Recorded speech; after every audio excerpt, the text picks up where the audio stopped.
Hello students, welcome online classes Bishop Academy, Senior Secondary School Maharajanganj. Today I will discuss class 7th, Science Chapter 2, Nutrition in Animal. Students आज हम लोग बात करेंगे, क्योंकि पिछली video में हम लोग स्मॉल इंटेस्टाइन की बात किए थे, उसमें 3 पार्ट की बात किए थे। आज हम लोग बात करेंगे उसके आगे लार्ज इंटेस्टाइन में। तो लार्ज इंटेस्टाइन में क्या होता है कि the digested food enter into the large intestine after small intestine. The large intestine is the wider and shorter than the small intestine. It is about 1.5 meter in length. यानी जो large intestine है वह small intestine के लगभग आधा है, आधा नहीं उससे और भी कम है, क्योंकि उसमें 7 मीटर्स का आसपास लेंथ बताया गया था, इसमें 1.5 मीटर का लेंथ है। तो उसके कंपेयर में हमारा जो लार्ज इंटेस्टाइन है वो बहुत छोटा होता है। लार्ज इंटेस्टाइन में क्या होता है अब इसके बाद दिया हुआ है। तो ये तो हमारा प्रोसेस हो गया किसमें, ह्यूमन में, mouth, grinding, tongue, send to the food, oesophagus pipe to the send, stomach में एक्युमुलेशन जो हो रहा है, उसके बाद entered the food small intestine, और स्मॉल इंटेस्टाइन से किस में आ गया, लार्ज इंटेस्टाइन में, और वहाँ से हमारा एक्सक्रेशन होता है फूड के फॉर्म में। अब दिया है कि digestion in the grass eating animals. जो ग्रास ईटिंग एनिमल्स हैं, जो सीधे प्लांट को अपने फूड को फॉर्म में अडॉप्ट करते हैं, तो उसमें डाइजेशन कैसे होता है। तो उसमें जो रूमिनेंट होता है, रूमिनेंट एक प्रोसेस होता है। तो रूमिनेंट के थ्रू होता है, क्योंकि जैसे आप देखते होंगे कुछ ऐसे जानवर जो चारा खाने बाद जब वो उनको हम टाइट कर देते हैं किसी दूसरे, तो अपने फिर माउथ को क्या करते हैं, चेविंग चलाते रहते हैं, and that means they are the grinding the foods again. तो जब वो ग्राइंडिंग फूड अगेंस्ट करते हैं तो उसी को हम लोग क्या कहते हैं, रूमिनेंट्स कहते हैं। तो रूमिनेंट्स दिया है कि none of the animals can digest cellulose which is a major component of the food obtained by the herbivores. तो चूँकि रूमिनेंट का प्रोसेस क्या है, क्योंकि हम लोग तो ग्लूकोज को कन्वर्ट करते हैं, किसमें सेलुलोज पाए जाते हैं, तो सेलुलोज को डाइजेस्ट करने के लिए उसमें रूमिनेंट का प्रोसेस होना मस्ट होता है। तो none of the animals can digest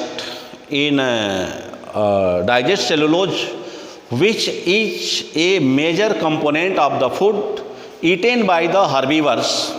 the plant eating animal digest their food into the 2 steps. तो जो एनिमल्स होते हैं जो ग्रास पे उनकी लाइफ डिपेंड है, जो ग्रास को खाते हैं, तो वह अपने डाइजेस्टिव प्रोसेस को 2 पार्ट में डिवाइड करते हैं। They are the stomach is the divided into the 4 chambers. उनका स्टमच होता है वो 4 भागों में बटा होता है, 4 चेम्बर्स में उसके स्टमच होते हैं। Rumen, reticulum, omasum and abomasum. तो they are the 4 part of the stomach. उनके स्टमच के 4 पार्ट हो गए, कौन, rumen, reticulum, omasum and abomasum. First of all the half shaved food, यानी पहले जो आधा चबाया हुआ जो ग्रास होता है, food is swallowed and it then goes from the mouth to rumen. तो हाफ चेविंग जो ग्रास होते हैं वह पहले माउथ के थ्रू कहाँ पर पहुँचता है, र्यूमेन में पहुँचता है। The first chamber of the stomach, जो उसके स्टमक का क्या है, फर्स्ट चेम्बर है। Here it is the acted upon by the bacteria and these micro organisms digest the cellulose. और वहाँ पे जो माइक्रो ऑर्गेनिजम्स होते हैं तो उसमें जो सेलुलोज होता है उस सेलुलोज को क्या करते हैं, डाइजेस्ट करते हैं। This half digestive food goes to the second muscular chamber. उसके बाद वह स्टमक के दूसरे चेम्बर में जाता है, किसमें, रेटिकुलम में।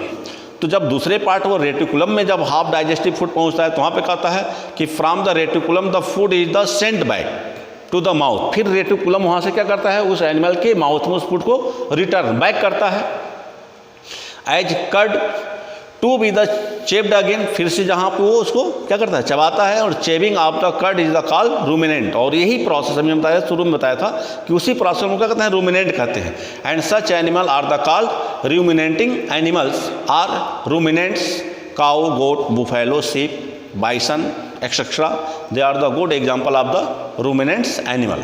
आफ्टर डाइजेशन, इसके बाद क्या होता है, after digestion and absorption the nutrient from the food, यानी सेकेंड स्टेप में, रूमिनेंट के बाद जब उसके सेकेंड पार्ट से फिर वो माउथ में हाफ चेविंग जब ग्रास आता है तो रूमिनेटिंग करता है। उसके बाद जो होता है, after digest and absorbs the nutrient from the food are taken to the cell in all part of the body and cell oxidize the food to release energy, और इस वहाँ पर सेल ऑक्सीडाइज होते हैं और फिर वहाँ से फूड्स वो एनर्जी को एडाप्ट करते हैं। Thank you students watching the video, and after this we are discuss the question answer of your exercise. They are right in your fair copy and send back. Thank you.